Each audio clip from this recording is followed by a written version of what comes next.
Hello, folks. It's me. It's Paul Woodadge. It's World War II TV, and we are in the second of our scheduled shows in Great Escape Week. So Jonathan Vance was on yesterday afternoon, giving us a really good introduction to the subject, looking at some of the history, the planning, some of the characters.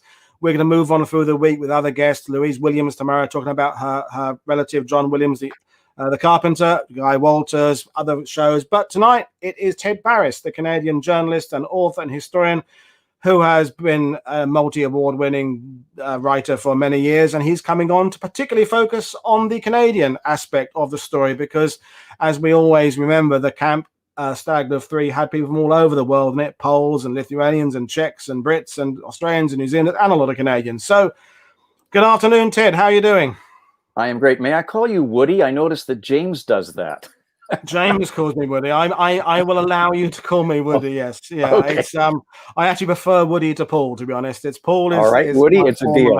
Woody to mates. Okay, so before we get into your actual presentation, your interest in The Great Escape started like most of ours, didn't it? Really, it's kind of the movie. So just tell me where you kind of first became interested in the subject. Well, I'm a little older than you are, and the arrival of the story in my life came about around the time the movie actually was premiered. You may remember yesterday, Jonathan he missed some fireworks or something because he chose to go to the movie and see it in the theater in the 60s. That's about the time I saw it, and it really impressed me. I had no sense of what was reality and what was mythology. But I was so intrigued. I mean, boys are fascinated with this stuff. And certainly as I was growing up in the 50s, that was very much my life too. But I had another twist to it. I lived at that point, in a sort of a suburban area of Toronto, which is known as Agincourt. And it was very, white bread, straight ahead, sort of an extension of Toronto, a very cosmopolitan city, but suburban life was very different. Anyway, when I saw the movie, the names suddenly, when I did a little bit of digging, began to ring true. And suddenly I tripped over a name, Pangali. And I thought to myself, wait a minute, I know a Pangali. Right across my back fence was a Pangali family. In fact, I went to school with the son and the family, Chris. And it was years later when I realized the connection between The Great Escape and that particular family. So I was hooked. And then when I sensed that there was Canadian content, that's been very much the theme through probably 2/3 of my 19 books published is Canadian aspects of the story. I was hooked. I had to search it out. And the gems I found told me I had to write this book. Well, exactly. And, as we established yesterday, and as will be a recurring theme this week, everybody feels they own a part of the story because people are fans of the movie. People have toured there now. That's one of the wonderful things with possible, not so much with COVID, but recently National World War II Museum have been taking groups there. Ledger tours in Britain take people to Zargan. And so it's become a much more world story. So everyone sort of owns a piece of it. And yet, of course, there are these families who have a direct connection. Now, reminding everybody, folks, this is one of 2 shows tonight, because after we finish this one, we're having a short break, and then we're coming back with 5 or 6 members, some Canadians, 1 Brit and 1 American, whose relatives are in the camp. And we'll just have a kind of informal discussion about where they see the story sits and the legacy of it and how it was growing up with a father or an uncle who was a prisoner of the Germans and all the baggage that came with that. But anyway, the spotlight is on you, Mr. Barris, right now. So the Canadian story. So you've kindly prepared a PowerPoint for us, and I will be forwarding the images forward, up, back and forth, and Okay. I'll hand over to you. And as usual, folks, I will jump in if and when we get relevant comments coming in on YouTube, and we invite your interaction. We'd like to hear what you have to say, and Facebook as well. And if I feel any points need to be clarified, I will jump in and interrupt Ted. But basically, the ball is yours, Ted. So over to you. Thank you, Woody. One other thing, and you can clarify this. One of the details I found, because you mentioned the movie and the fact that it's very much a part of British life. Is it still the 3rd most booked movie at Christmas time in Britain? That's what my research revealed. It has to be. If not just, I mean, it's Christmas, it's Easter, Yeah. It's still on all the time. I mean, Dan Snow did a big lecture in London a couple of years ago with the motorbike from the movie there, Right. and it's sold out. Guy Walters' lectures sell out, and it's always on TV. It's Right. always, it's always the first film I bought on every new format that came out. So I had it on VHS, then widescreen VHS, then DVD, then finally Blu-ray, and then last year the restored Blu-ray. So I've given MGM a few quid over the years, but you know, I'm sure you have. I'd like to get the best possible version of it. And but yeah, no, it is still absolutely. I mean, that's the thing. In British culture, it's part of pop culture as well. They can just use a bit of the theme tune in a TV commercial or something, and everybody knows what's meant by that. It's been spoofed. It's just part of. Everybody understands A Great Escape, and it's just I can't ever see that changing. And let me preface my sort of early notes on it. Very often when I speak in the States, I have to ask if there are any, well, when I'm speaking in Canada, I ask if there are any Americans in the audience, because I'm taking a bit of a pot shot at the Americans initially because of Hollywood. But when I went to the States, I asked if there were any Canadians in the audience in case I had needed a quick getaway because they might be offended. Well, they loved it. So that's the image of my book cover. Let's go to the image of the Hollywood poster that most of us are familiar with. The irony of this is that it gives the awfully deceiving sense that the walls came tumbling down and these guys went rampaging across the countryside. Well, it's much more subtle than that. It's much more subterranean, to play with the pun. But the most important name on that screen at the moment is right down the bottom is John Sturges. He was the guy who masterminded the film. And we're going to talk a little bit about why he did what he did with the film. Of course, as you mentioned yesterday, he got a hold of Paul Brickhill's original The Great Escape book.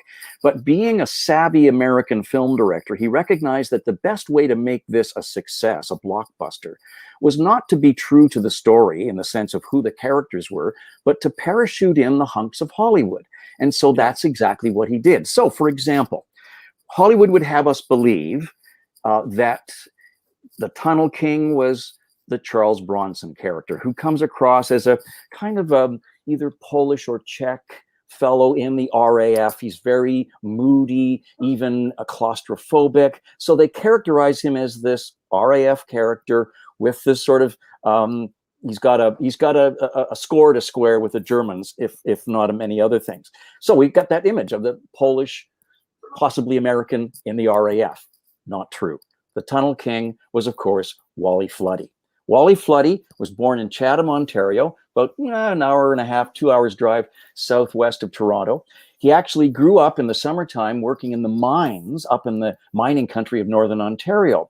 So who better to have as the mind dealing with tunnels than a former hard rock miner? So we got not a Polish American in the RAF, we have a Canadian in the RAF who is actually the Tunnel King.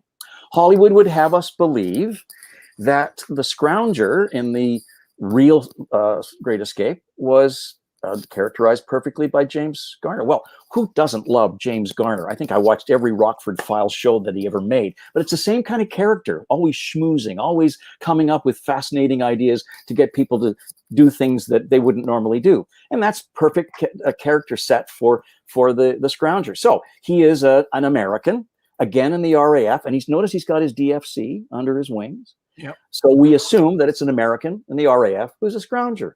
No, the scrounger was Barry Davidson. Barry Davidson grew up in Calgary, Alberta.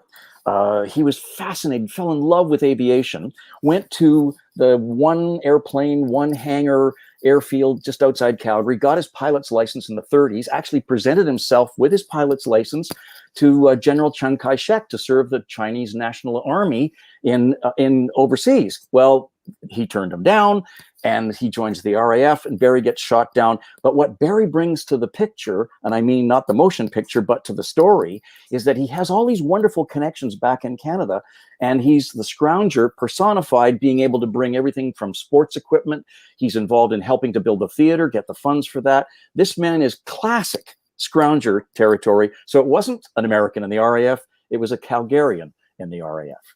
Hollywood would have us believe that the forger was the Donald Pleasance, beautifully played by Donald Pleasance, a British actor. He's done a number of films in Canada through his career. And he was a POW. He was shot down. Wasn't he? He was Absolutely. Shot down. So he brought a bit of a realism to it in that he had been in a camp, not Stalag Luft III, but he had experience. So that I think that comes across.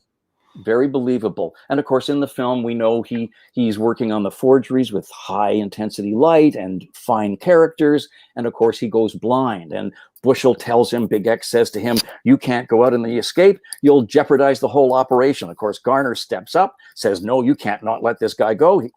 He served the escape committee. I'll take care of him. And they go through the tunnel together. They race through the countryside. They get to an airport. They steal a plane. It has engine trouble. It comes down. He gets shot. Well, all that's hooey. It's not really part of the forgery story. In fact, one of the forgers was a man named Tony Pangali, who grew up in Truro. He was born in Truro, Nova Scotia, in Canada's Maritime Province. And before the war, he was living in Weston, which, like the part of Toronto where I was living in the east, he was on the west side. Kind of a dysfunctional family. Chose, when he had the opportunity at the end of high school, to get on a cattle boat and go overseas, joins the RAF, learns how to fly everything the RAF has on the tarmac, capable in flying, piloting them all. And he gets shot down just around the time of the Coventry bombings. But what he brings to the scenario is not just his capability as a pilot and an airman and so on, but he's also a photographer. He's a lexicographer. He's got all the ographies taken care of.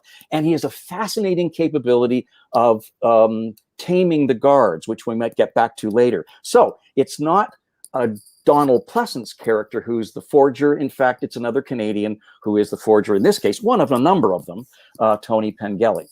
Now, one of the things I wanted to point out, Paul, next image, is the fact that we've got men in this situation who are not just, it wasn't like they decided at Stalag Luft III, hey, let's build a tunnel and break out of here. This is a long simmering story that goes back to their experience at Stalag Luft I. As you can see from this image, Barry Davidson, the scrounger, Tony Pangali, the man who was involved in the forgery, and Dick Bartlett, who was the custodian of the Canary, the radio, the crystal set that he actually had parts smuggled into Stalag Luft I to make. These guys are repeat offenders. My research reveals that they attempted something like 40 tunnels at Stalag Luft I. But because of the horrible conditions underground, the water table was so high, the inability to really follow through on any escapes, they all failed. But these guys were repeat offenders. As Jonathan was suggesting yesterday, the point of putting these guys into one place was that there would be a bad guy prison.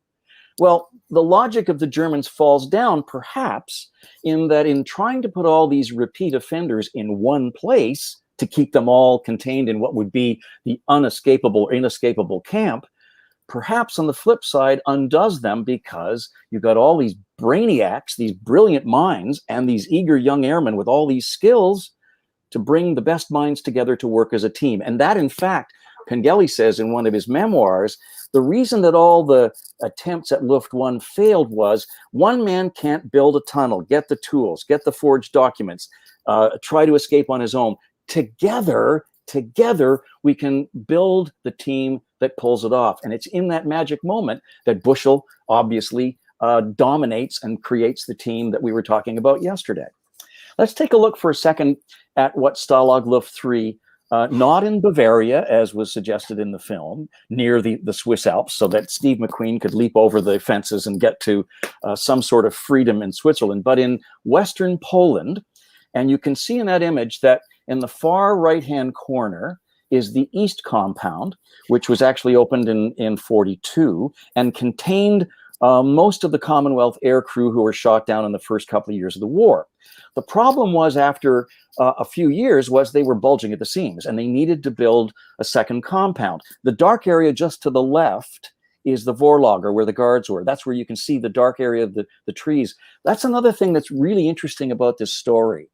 In addition to all the things that the Germans, the Luftwaffe, built into this camp, the inescapable camp, to contain these air crew, was the psychological barrier of the forest around them, further isolating them or giving them that impression. So now they begin to build the North Compound in the center of the image that you can see there. And that's where all the Commonwealth air crew were originally sent. In fact, interestingly, when they were, the Luftwaffe revealed that they were going to build the North Compound, they invited some of the POWs, the Kriegies, to see whether they wanted to help build their own quarters. Well, of course, the escape committee loved the idea. So they marched over every day, and they were pacing out the distances while they were building their own barracks and so on. In fact, they even stole the underground pipeline documents, the blueprints, to see whether the pipes were big enough for a man to sneak through. Well, they couldn't. Now, in the image, in the bottom of the image, of the center of the image, is the South Compound, which was opened later in 43, and that's where the Americans were. So the majority of the Americans, with no slam at Hollywood, were not even in the North Compound at all. There were obviously Americans in the RAF and so on, in the RCAF, but the majority were there in the South. Okay, let's talk a little more specifically about the dynamics of the Canadian involvement. Did you have a point you wanted to make, Paul? Sorry. No, I'm loving what you're doing, Ted. My only point again is that we are today focusing and highlighting on some of the Canadian heroes. We'd have to run about 30 programs over as many months to highlight all the 600 people involved in escaping, and then highlight all the other people in the camp who were involved in the war effort in some way. So, you know, everything is the thing you said about it being a team effort is important. And I keep thinking of this idea that there are probably people who are involved in parts of this escape whose name we'll never find out, because they just were the shy ones. And I think I love what you're doing, but let's always remember just how huge this operation was. And we're focusing on some amazing heroes, and that's fantastic. But there are others, and we're paying tribute to all of them by looking at a few. Remember yesterday when you talked to Jonathan, Woody, one of the things that you discussed was the sort of command that Bushell brought into the entire plan. I'm suggesting with Pangeli's comment about it's being a kind of a disparate, confused, not particularly organized phenomenon at Stalag Luft I. At Luft III, when Bushell arrives and says at the first meeting, which is depicted in the movie fairly well, we're not going to build one tunnel, we're not going to build two tunnels, we're going to build three tunnels, Tom, Dick, and Harry. The first guy to speak, and this comes from Floody himself, Wally Floody, says, "Now you're talking. This is the way we do this, together and in big strokes." So you can see in this image, this is actually flipping the camp upside down. The north is off to the left bottom side of the image. And you can see the three tunnels, Tom, Dick, and Harry, dispersed across the camp in a configuration. Of course, Harry was the one coming out of Hut 104. But of course, the big problem they had right away when they start digging three tunnels is you're complicating the dispersal of the sand ×3. And so the big problem initially is getting rid of the sand. Let's go to the next image. I want to show you the Canadian element in the tunnels. Woody, Floody is the tunnel designer in effect. He just chooses two people among many who are also Canadian and who become his chief tunnel diggers. Hank Birkeland, look at the size of the guy's shoulders. This guy was from Spear Hill, Manitoba, crosses the prairies looking for work in the 1930s, trying to find it, ends up in BC, in the mines in British Columbia.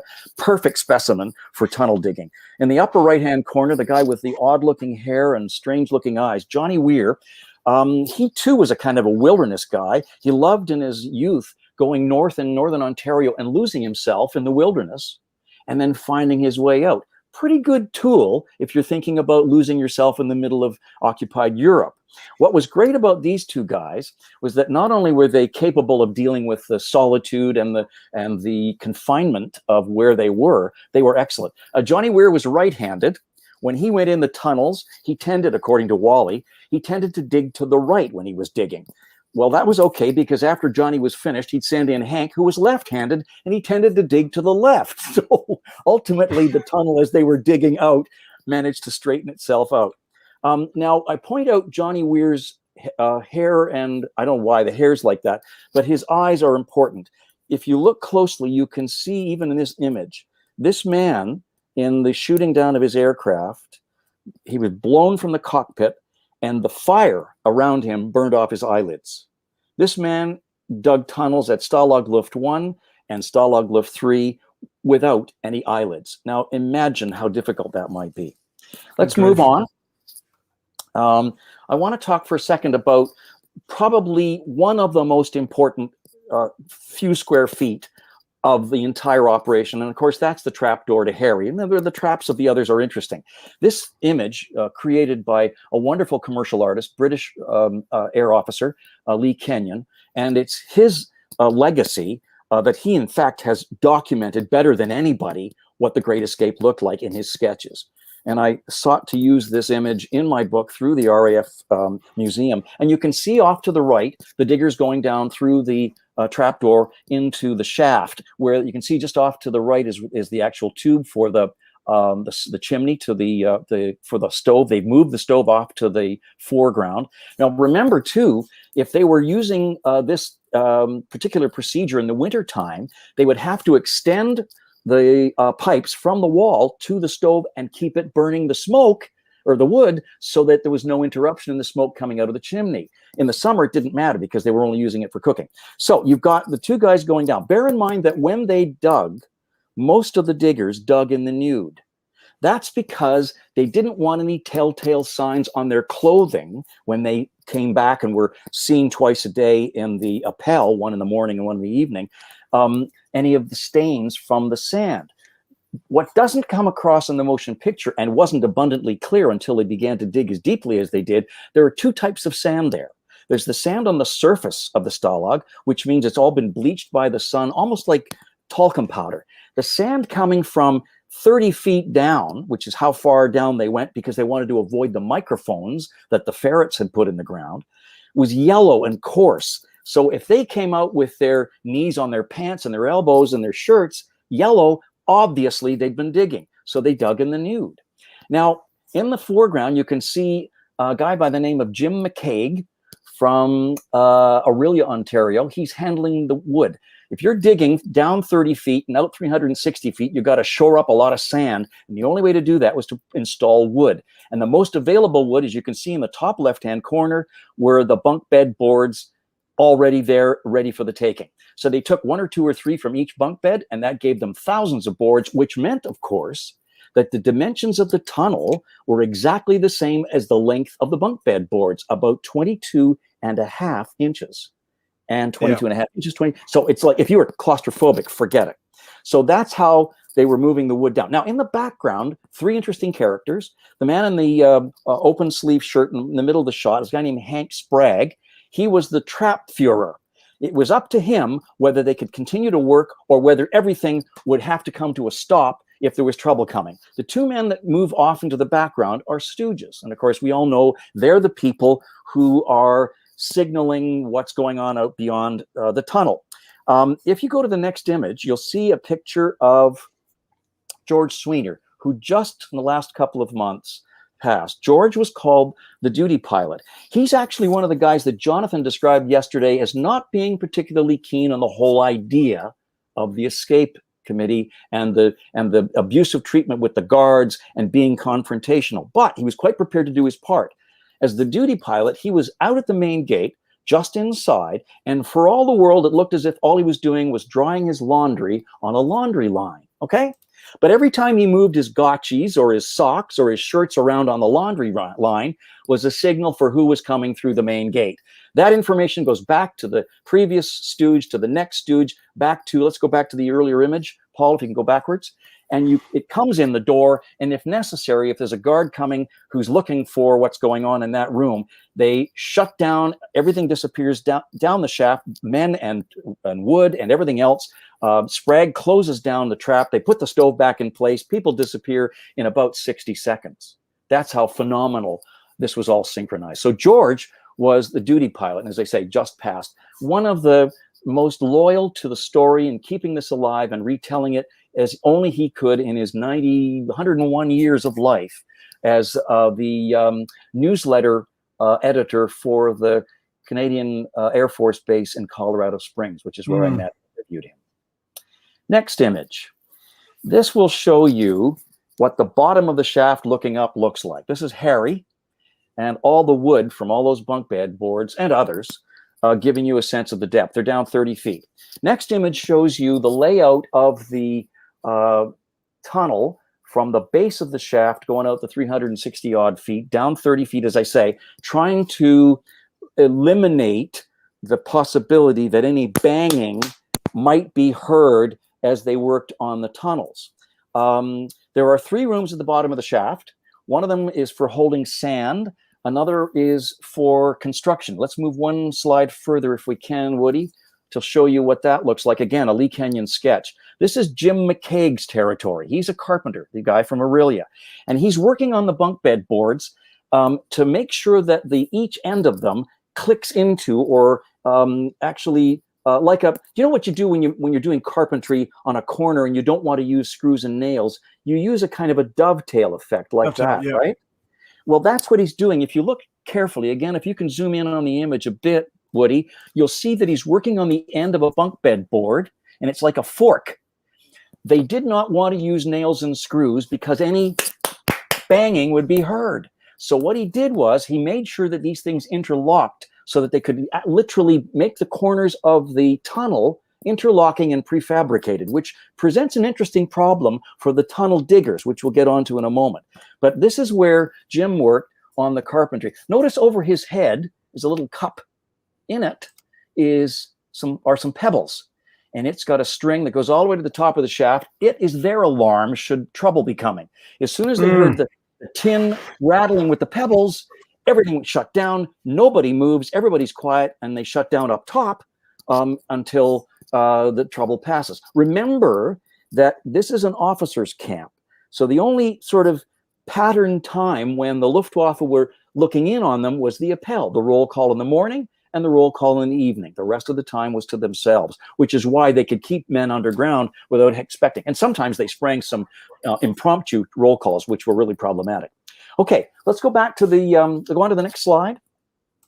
This is an image, again, of the tunnel showing you the 3rd room, which, of course, had the bellows pumping air into the tunnel.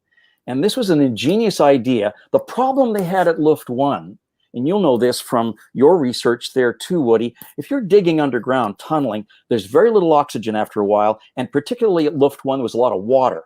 The problem was keeping fresh air in the tunnel. So this allowed, the way they constructed this, through the chimney, the air automatically breathes downward, and then it was pumped up the tunnel with this apparatus. And the apparatus was handled by the image you'll see next by a man named Gordy King, who was from Winnipeg, Manitoba. You can see how many Canadians are in this crazy operation at interesting moments. Gordy King was alive and well until a few years ago when I was in Edmonton presenting this presentation for a large audience out there on an evening.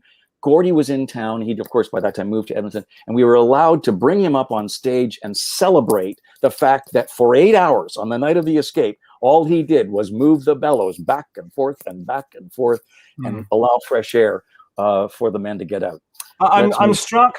Just a thought came to me, Ted, that with the simplicity of the solutions, because there's a bit of a paradox in that by this time of the war, I know some of these guys have been shut down a couple of years earlier, but the RAF, the Royal Canadian Air Force, they're using technology. It's radar direction firing, it's Norden bomb sights, it's all this stuff. The Air Force is showing some of the best inventions the Allies have developed by this point, and yet in the prisoner of war camp, it comes down to pebbles in cans and kit bags as bellows. It's kind of complete reverse. It's a complete U-turn back to some of the simplest solutions possible because of the limitations of what they can get their access to.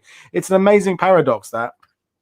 And if I could just take a second and offer one illustration of why that worked among the Canadians. And this is not a trait solely given to Canadians. I'm sure it was the case with a lot of these men. And that is, many of the men who volunteered in the Air Force, yes, they were graduates, they were working people, but they were also task-oriented. For them, the idea of giving someone a challenge of building a bellows, coming up with an alarm with tin cans, tailoring uniforms into civilian clothes, creating maps, creating compasses, it's all task focus. And these young men, in addition to having all those contemporary Air Force skills, were very practical and eager and keen and inventive. Jonathan mentioned something yesterday, which I thought was a brilliant notion, and I've used it myself. I don't know, was borrowing it from his friend. Do you remember yesterday he said that one of his friends had used the Great Escape as a business model for innovation and organization? I've been invited to business groups to do exactly that. Talk about this particular historical moment as a grid, as a template for common goals, innovation in difficult times, collaborating, giving and taking. I mean, it really was that. And these young men, not just the Canadians, but certainly among many of the Canadians, were task focused. Next image, sir. Here's what the tunnel looked like again, according to Lee Kenyon.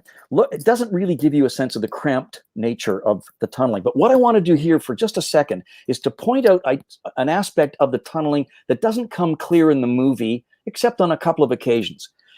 Remember, they're not using nails or screws to install the boards, which means that the man who's tunneling is actually caving the sand in on himself and then pushing the boards in place, pulling the sand out, dumping it in the cart so that it can be pulled back down the tunnel on the rope in the little cart on wheels, and then all the sand gets put into the sacks, which the penguins then distribute on top. The fact is, this guy's living in a continuously cave-in world. In order for the wood to stay in place, the friction fit has to happen from the sand. So the sand, in order to be solid up against the wood, has to be caved in. That's what this guy was dealing with as he dug. Next image shows our diggers again. In this case, it would be Johnny Weir. This guy's a brilliant character. I did not interview him because he passed when I began my project, but I did interview his wife, Frannie. And Frannie gave me all the details because he shared them with her when he came home. And I met her in the Casa Loma area of Toronto. And anyone who knows that part of Toronto, it's elevated. It's a very plush part of the city. You can look out over the city. And I sat through the afternoon with Frannie as she raved about how wonderful it was. We were commemorating the Canadians and the Great Escape and how they loved each other dearly. And her dog came over and plopped his head in my lap as we did the interview. It was very friendly. And I was almost finished with the interview, her giving me all these great stories about Johnny's experience overseas. And she said, "Oh, I got one other thing you might be interested in." I said, "What's that, Fran?" She said, "I've got all his letters." So wow. I thought, wow. And there were about 160 of them from the time he went in 1940 in Stalag Luft I until he came out in the Long March in 45. But what I realized from the letters was that there was, you couldn't say, "Hey, we're digging a tunnel, I'll see you by Christmas," because of course they censored all of that and they didn't want any of that detail out. But what he did was he talked about their loving relationship, their plans when they would be married, that they would be in a cabin in the wilderness in Northern Ontario. But also in the letters was code. Next image. In this image, you'll see an excerpt from one of his letters. And in it, he says, this is early in 43, the pajamas you sent in the July parcel, of course, the families were allowed to send in parcels to the POWs, the Kriegies. The package came in just in time. My others were sort of on their bum ends. He wanted Frannie to send him in the camp pajamas, his silk pajamas, which he did. Now, she didn't know why he wanted silk pajamas again and again and again. I mean, how many pairs of pajamas do you go through in a year? Not that many. But what becomes clear later is, if you go to the next image, the pajamas were used in a very important way. They were silk and they shed sand very quickly and easily and were easily disposable. They became the uniforms of the diggers. So instead of digging in the nude and essentially creating the rawness of the sand on your elbows and knees and elsewhere, the pajamas kept them safe. It also kept the sand off. They could quickly dispose of them. So Frannie didn't know it, but through Johnny having those pajamas come through, obviously delivered the uniforms to the tunnel diggers. Let's go back. Pajama cord for oil lamp wicks. Yes, yeah. Just double or quits. You get two purposes. The old pajamas, you can use the cord for another purpose, yeah. And go back again to the rest of the letter that Johnny has, if you wouldn't mind, Woody. In the bottom, he asks something else. "Darling, what we need are gramophone needles, or are they practically non-existent at home too?"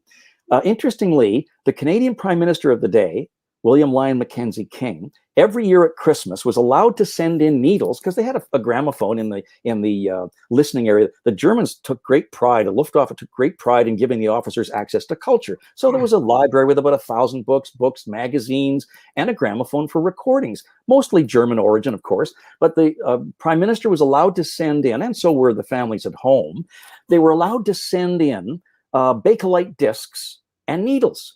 Now, we all know what having a tone arm and needles is like. You didn't go through many tone arms, needles, very many of them. But the needles, when you took a needle and you rubbed a magnet on it repeatedly, it magnetized the piece of metal. You put it on a fulcrum. You take broken glass to create a face, and the Bakelite disc also heated to create an enclosed vacuum. On that fulcrum, you have a compass. And Al Hake, wonderful Australian, I think he was Australian, right? Yes. Was working with his team in the development of the compasses. But this was the way that some of these wonderful devices right under the noses of the Luftwaffe come in innocently to be part of the culture and also part of the escape. Super Next tough. image. And go on. Also, Frank Sorensen, whose daughter we're going to meet in the next hour. Frank wrote when he was shot down, he writes home, "Dear Mom and Dad, although we're rationed to 4 cards and 3 letters, I found it extremely difficult to fill in a letter to you." He was bored. He was shot down in North Africa. And he writes in one of his first letters home, "Dad, would you send me the Thesaurus Dictionary, please?" And I thought, that's a funny request for a guy in a POW camp. Is he reading? Is he writing? What? I've got 3 or 4 thesauruses on my desk. So when I asked Vicky, Frank's daughter, about the thesauruses, she wasn't quite sure why that was there either. Next image. I said, not only did he mention it once, he mentions it twice. "Dear Mom and Dad, I've seen clothing parcels consist of a handkerchief, rest of chocolate, sweets, blah, blah, blah. Would like thesaurus sent." Now I sat and tried to figure out what the hell was that about. Well, if you go to a thesaurus, if you've got a Roget's, you'll find that typically thesauruses, because they are used all across the world, not just in English-speaking countries, often have a section in each of the thesauruses that's devoted to street language. Which way to the church? I was born on such and such, in German, French, Spanish, Polish, Dutch, etc. So that center section suddenly becomes the tool with which the men who are capable linguistically of understanding street language can train themselves to deliver those phrases on the street that in a capable, convincing way. Not only were the thesauruses coming in droves from the Sorensen household, if you go to the next image, something else arrived in the camp. A man named Gordon Kidder. Now, Gordon was born in southwestern Ontario, in the city of St. Catharines, a brilliant scholar, linguistic scholar.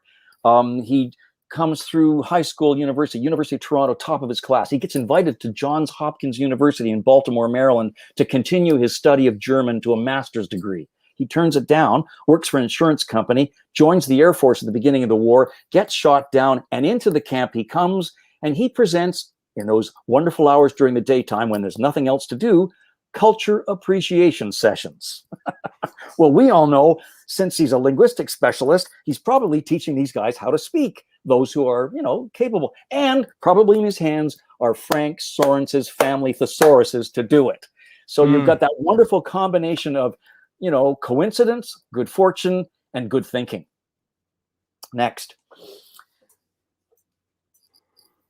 Yeah, just a reminder, we're going to be speaking to some of these families later on. So, stay tuned, folks. There's lots more coming up tonight or this afternoon, wherever you are. Okay. The forged documents, which were incredibly made. One of the people I didn't mention at the very beginning was a guy who was involved in intelligence, a journalist, a guy named Kingsley Brown. Kingsley Brown was very well known in Canada. He worked at the Toronto Star newspaper, worked at the Halifax Chronicle newspaper. While he was in Halifax, he learned how to fly, joins the Air Force, but he was a journalist. He had a sense of how to dig for things. So he spends all of his time in the library at Stalag Luft III in the Culture Center looking for identities to steal, which then get incorporated into the Urlaubschein, which you see here. It's a worker's pass, which would allow somebody to pass a train station, across a border, whatever, and is perfectly convincing. Each one of these was created by a wonderful collaboration of men who understood what these symbols meant, taking the information that Kingsley Brown brought to the scenario and placing it appropriately so that it looks for real. They used many of the papers that they used for these documents came from the inside paper on the first paper of Bibles. The paper of a Bible tended to have the same texture and thickness and quality as visas and Urlaubscheins. Now, the only detail that was the other thing is, notice right in the middle is the stamp. You mentioned this the other day, I think, Woody, that in order for these things to look real, you had to have that stamp which indicates the official presence. Those stamps were actually created by carving that image in the leather heel of a boot. Now remember, you're carving so that the stamp will come out right way round. The carving had to be exactly the opposite in the boot heel, right? So talk about the precision. Each one of these documents took months to build, and the only detail it was missing was the date, because when they were actually working, they had no idea when the escape would occur. And you can see near the bottom is the date they finally decided when they would escape or tried the escape was the 23rd of March, 1944. So that was the last detail that went into all of these forms. These were all made in one of the, you go on to the next image, Woody. They were all made in a bright barracks hut with all of the forgers seated around and working in the bright light, including Rob Buckham. Rob Buckham, most people will never heard of this guy. He was a commercial artist in Canada, and he loved painting. He was trained by one of the most brilliant artists in this country, and I'll mention his name in a moment. Buckham said that I was so well trained by my teachers that I became a great wartime forger. He was taught by a man named Arthur Lismer. And if you're familiar at all with Canadian art, the name or the title, The Group of Seven, is quite famous in this country. Arthur Lismer was his teacher. And Arthur Lismer taught him detail, which is tremendously vital when you're doing forgery. So Rob Buckham, he says, I credit The Group of Seven for making me a good forger. He was there. Wow. Now, I should mention before we go on, Frank Sorensen had a unique contribution as well. Frank was born in Denmark, but moved to Canada with his family in the 30s, grew up in Canada, so he obviously had a command of his home language, Danish, as well as English and some French. But when he got to Stalag Luft III, when he becomes part of the escape committee, obviously he meets Roger Bushell. Bushell was a linguistic brilliant character. He spoke every language except Danish. So Frank would walk the exercise track where they're far enough from the sentry towers not to be heard and far enough from the barracks huts not to be discovered by the ferrets. Frank taught Roger Bushell Danish as they walked. That's how brilliantly this all worked out with the scheming. And Denmark being important because one of the key escape routes, isn't it? It's the ports, it's that. So just for those who are wondering why Danish should be important, it's a potential way of getting back home, isn't it? Absolutely. It's a nearby, and particularly at Stalag Luft I, which was just across the channel from Denmark, particularly valuable then. But it was just, if he knew just enough, it would make the difference. Next image. This is Dick Bartlett. Dick Bartlett came from a little town in Saskatchewan called Fort Qu'Appelle. And he shot down over Norway. He's at Stalag Luft I. Remember I showed you he was in that image with the three of them who were in 1940? And Dick manages to get some parts for a crystal radio smuggled into Luft I, and he builds a crystal set so that they can actually use it to hear the BBC. You can't transmit, but you can receive. So they were listening to what was going on at the BBC at the camp at Bart. Now they move from Bart in northern Germany to western Poland. Long transit. And how do you hide a radio? He took a medicine ball, which was allowed because they had all their sports equipment with them. They were allowed to bring it along. And they put the crystal set inside the medicine ball, which the Germans did not search. And that's how the radio got from Bart to Zagan. Next image, if you go to it, Woody, shows the radio in operation inside the latrine hut. It's the Red Cross parcel, which holds the crystal set.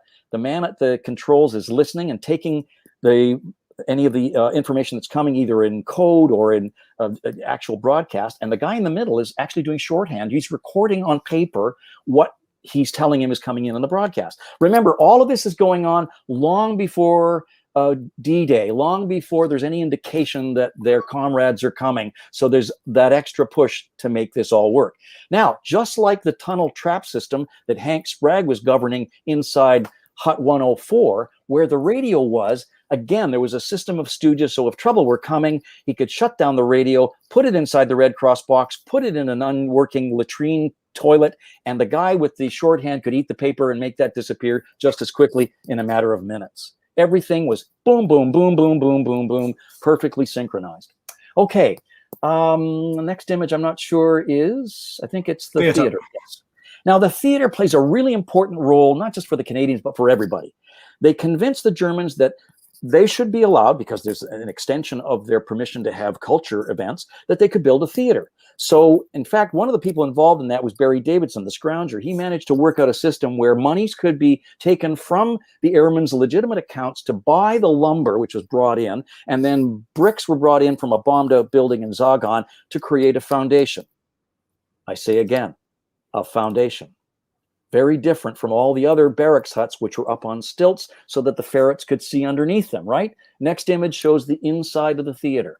It was very sophisticated. It had a raked floor. All those seats were made from Red Cross boxes. And all these men, in addition to being great aviators and members of their various air forces, were frustrated writers, frustrated actors, frustrated technical producers. And they loved the idea of staging productions. And they staged a new one every single week. It even had an orchestra, next image, conducted by a man from Edmonton, Alberta, who loved music, was a musical scholar, Art Crichton. He played the trumpet, but also led the orchestra, insisted when they did the performances in the theater that all members of the orchestra be in uniform. And poor old Art was absolutely petrified that all of this would come tumbling down because the Germans might, oh yeah, that's right. This was so sought after, attending these events at the theater, that the German officers insisted on being allowed to come. And so tickets were held, seats were reserved for the German officers in the front rows. Well, poor Art was petrified that the Germans would discover what was going on beneath his feet. When they did the big push on Harry, beginning in January of 1944, you can't just throw the sand out in the snow. It's going to be obvious. They had the foundation into which to pour the sand. So go back one image, if you wouldn't mind, Paul. You can see the rows are elevated. In row 13, what else? There was a trap door in one of the seats. You opened it up, and the sand went down into the basement of the theater. And one of the most brilliant of the Canadian Escape Committee members, a guy named Johnny Caldwell, who diarized the entire escape in his diary and in images, was in the basement of the theater, tamping the sand that went in there every night from January to March. Okay, skip a couple of images. There I am in 2010, standing in what's left of the theater. I'm standing in the orchestra pit, and up in front of me, in the foreground for us, is the stage. Go back a little bit, Woody, and you can reveal the breadth and the height of the space of the theater. Of course, the theater superstructure is gone, but all that center area with the grass on it, that's all former sand from Harry. They put 50 tons of sand in there between January and March 24th, 1944. Okay, a little bit more about the theater before we leave this, which is kind of neat. Next image shows another great Lee Kenyon sketch, colorized, and it shows how very deeply involved the men were. Yes, we're seeing Malcolm Kelly's point about Al Wallace being one of the penguins.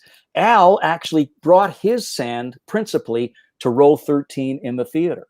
Here you see men practicing their lines on the right, getting makeup on the left. In the middle of the picture, you can see a man getting dressed up as a woman.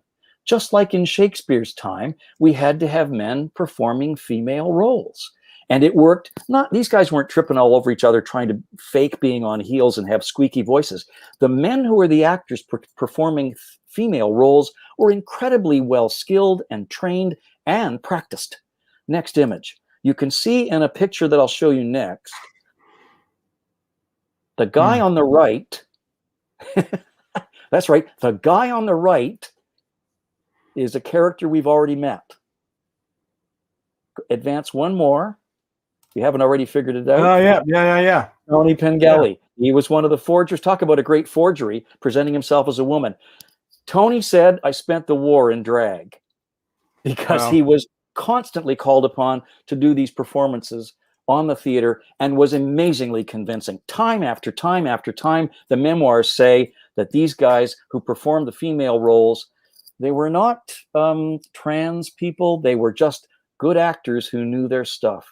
Okay, we come towards the escape itself, the image that Lee Kenyon shows us outside the fence line with the rope from behind the blind tugging to let the guys know. Of course, the tunnel up shaft had come up short of the woods, and this was the signal to get men to come up through the tunnel when the sentries were walking the other way. Remember, too, this is snow, not like in the movie of grass. Next image shows you the man who, oh yes, okay, now, when most of the men were rounded up, recaptured, of the 76 who escaped, 3 got all the way back, the home run, got all the way back to England. So 73 are recaptured, and Hitler finds out about it and plans to murder them all. Somebody reminds Hitler that there are Germans in POW camps in North America and in Britain. That's not such a wise idea to murder them all. So this is where the Gestapo mathematics goes out of whack here. And that is, they decide to kill half of them. Half of 80 is not 50. They murdered 50, as you know. Now zoom in on the bottom image of this card, and you'll see here, Woody, the way the Germans explained why they shot these guys. In the course of an enterprise to recapture British Air Force officers who had escaped in a large number, some of them offered resistance on being arrested. This is not true, because all of the testimony I've seen and all the memoirs say they readily gave up, because for the escapers, this was sport. Even this last great escape, they figured, well, if they're caught, they go back to Stalag Luft III, and they'll wait till the next escape comes along. Similarly, the Luftwaffe had also treated this as sport. We got you, we'll take you back to the camp, ha, ha, ha. So much for that escape. Well, of course, what was going on subterranean to all of this was the secret order that handed over power of the fate of the recaptured prisoners to the Gestapo. And it goes on to say, after recapture, others tried again to escape on the transport back to their camp. In these cases, firearms had to be made use of. 50 prisoners of war were shot, in effect, resisting. Next image shows one of the 9 Canadians who escaped and survived, Skeets Ogilvie. 6 of the 9 were murdered. Skeets gets back to England, and with the information that the Germans have talked about this resistance notion, and he explains to everybody in the Air Force it wasn't true, and that triggers the operation to seek out those complicit in the murders of the 50. And I have those details, as other authors now have it in their books, about how these guys were murdered. Not like in the movie. They didn't bring 3 trucks to a field, set up a machine gun, and mow them all down. They were taken out in 2s and 3s and murdered by Gestapo thugs, their remains burned, brought back to the camp, and that's the way this all came to light. And we will be going into that in more detail with Guy Walters on Friday, who's particularly, he's done a book on Hunt for the Nazi Murderers, of not just the Great Escapers, but others. So that's particularly Guy's particular angle. And so that will probably be kind of a bit of a downbeat episode in terms of what we're doing this week, but a very important and very vital part of the story. You can't look at the Great Escape without looking at the aftermath and the tragedy and with the results of that tragedy. So that'll be Friday. I think I've got one more image here for you, Woody, and it's just a small snapshot of the Canadian components, some of them, of the Escape Committee. Just zoom in a little bit, and you'll see that I've identified all of the Canadians, some of the Canadians we've been talking about. On the left, Pangali, he was the forger. Hank Sprague, the trap Fuhrer. Joe Noble was a scrounger. Johnny Weir was a digger. Jim McCaig was the carpenter. George Wiley worked on the stage, was a stooge. George McGill, he was the James Coburn part, creating all the diversions. And Don McKim was a stooge. You know why he was a stooge? Because he was about 5'3", and the sentry guards in the sentry towers couldn't see him when he was walking perfectly erect between the barracks, and he could deliver messages completely unseen.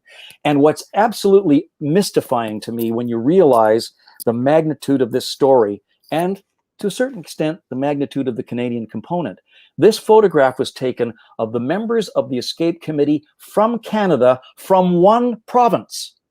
All those men were from Ontario, times 10, times all the dominions involved. And you get a sense of the dimensions of this incredible story that survives today. Wow.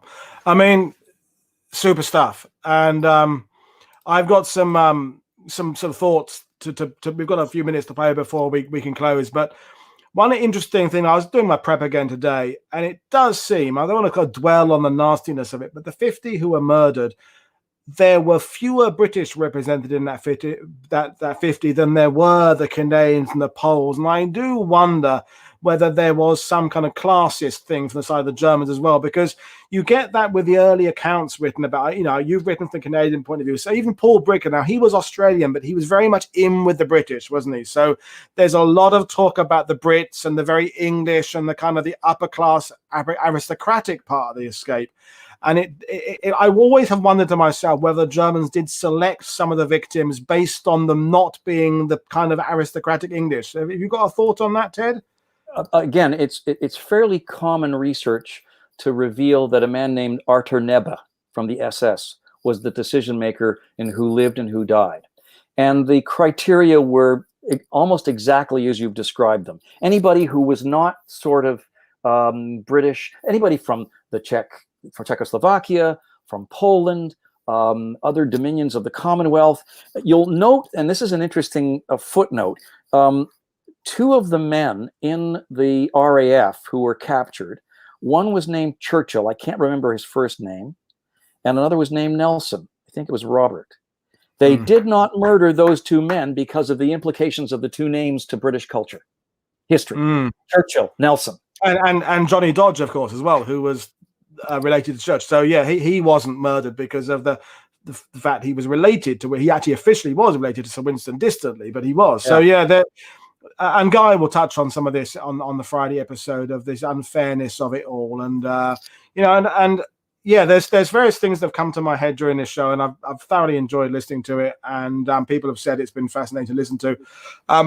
Again, we're paying tribute to a couple of dozen people here. Again, I want to emphasize there's lots of people involved in this. And one thing I particularly thought was when you were talking about the security, the guy, I forget which name it was, though, the guy who's standing by the door, is that even if you weren't interested in actively supporting the escape, is that you didn't want to break out, you didn't want to, it was still in your interest to protect an escape that was happening, because if a tunnel was discovered, your own condition, they might close down the theater, they might stop you getting parcels. So it was in your interest, even if you didn't actively support it, to still not do your best to keep it going, because your own lifestyle was at risk, wasn't it? It's an interesting tug of war, Woody, because a lot of people believe, and I haven't been able to actually find the actual line in the King's regulations that say, the words that say per se, a captured infantryman, sailor, or airman, or artilleryman must attempt to escape. Well, this is interesting. This came up on Twitter today. Sorry to interrupt. This came up on Twitter yesterday because Guy Walters spent a hell of a lot of time in Kew in London trying to find that and came up blank. His feeling is there was an unofficial peer pressure thing to do your duty, but he makes it clear that it was in the officer's duty to resist capture. So when you're in the military, when you're an aviator and you crash and you're there and you're in your field, it's in your duty to not run towards the Germans at that point, to kind of run away. But upon capture, once you have been made prisoner, he spent a lot of time searching for it. He said there is nothing to support that beyond this unofficial boys club type of thing, and that's because it gets repeated all the time that it was an officer's duty to escape. He believes there was no such thing. I think he's absolutely right. I read the King's regulations, and I read the way Tony Pangali interpreted them, and the regulations make it, between the lines, a preferred action to resist and attempt to escape rather than an order. Now, these guys were duty bound, but even that, some of them interpreted, such as Roger Bushell, as an obligation and an order. On the other hand, and you alluded to it a second ago, George Sweener, who was the duty pilot, he very much threw his hand in with the escape committee, doing what was necessary to assist, as he did with the laundry at the front gate. On the other hand, he was very much against the mistreatment of the guards, the abuse of the guards, and the attempt to antagonize them to provoke the difference between them and us. And he didn't go out on the escape. He survived the long march, as I've indicated, lived to 101. But even in the interviews that I did with him at some length for several days, he kept insisting that it was because my heart wasn't in the idea of offending these men who were our keepers, but try to befriend them. But he still did his part, as they all did. Yeah, and with thousands of men inside a camp, you're going to have thousands of opinions, thousands of ways that they thought they were best serving, best doing their bit. Some have got families back home, some haven't got families, some have got young kids. It would be unfair and unwise of us to judge any of those men for anything they did or didn't decide to do, especially, and it covered it last night with Jonathan, it's only now with hindsight do we know that 50 of the escapers were murdered. As you said, once the Bushel's idea was, once you've been caught, just accept everything, admit you're a prisoner, they'll take you back to camp, you've done your job, you've got the Germans looking for you, you've disrupted the German war machine, game over, they'll take you back home and we'll rebuild and have another go later or whatever. They had no idea that this was going to lead to the biggest single murder of Allied airmen in World War II, in the ETO. So, we can't judge by today's standards. We've got to judge by the standards they're living at the time. We just had one question come up, and it came out yesterday with Jonathan. I just was interested in your views on it. It's from Philip Arthur Smith there saying, with all that detail and planning, how did the tunnel end up short of the forest? And last night, me and Jonathan said, basically, because everything they're doing is working to kind of 95% efficiency, which is what all you can expect with what they're doing. And the margin for error they had with the surveying, they knew there was a margin of error, and hey, they kind of got it wrong. It wasn't so much that they got it wrong. My sense is, from the information I got, and I don't think this is particularly unique, the Germans, after the discovery of Tom, after the invitation to bring the SS in and the Gestapo in to try to clean things up and find anything else, and then they failed, von Lindeiner was absolutely panic-stricken because he knew about the Stufe order, handing over essentially the fate of any future escapees from the Luftwaffe to the Gestapo. He actually warned the air crew inside the Kriegies not to do this any longer. But he had no idea where the tunnels were. They never found Dick. They did find Tom. But what the Germans did do periodically, and they did this often without the prisoners knowing exactly how much of an impact it was, they kept shaving back the forest. With greater fear of where the tunnels might pop up, all of the dimensions suddenly get out of whack because the forest is essentially receding into the distance, and they couldn't tell exactly whether their measurements were correct, and the woods kept disappearing tree by tree by tree, in effect revealing more and more of the land beyond the fence. Yeah, and at the end of the day, we'll only know what we know, and some of these things you can just say, well, we don't know. It's okay to say we don't know. As a historian, that's one of the things you have to learn, is at certain points just go, well, we don't know this bit. This bit, maybe a clear answer will reveal itself to us one day, but right now it came up short. Could be the trees, could be miscalculations, could be a combination of things, but things happen. It's war, isn't it? I suppose. Anyway, this has been absolutely rewarding, Ted. We have done our hour. In order to have time for us to have a quick break before our next show, we're going to end this very, very, very soon. So reminding you folks, we're all convening again in another 28 minutes now. For a second show, which will be some of the family members calling in, and it'll be much more informal. We're not going to try and explain history, just listen to what they have to say, talk about their relatives, understand their experiences, what they see, how they see the Great Escape today with the benefit of 77 years, and just have a chat, really. So we will see you all then. In the meantime, he's coming back later on, Ted, so you haven't say goodbye to him yet, but thank you, Ted, for that riveting presentation. Thank you, everybody else, for watching it. There's been some great conversations going on the sidebars there. Please continue that on YouTube.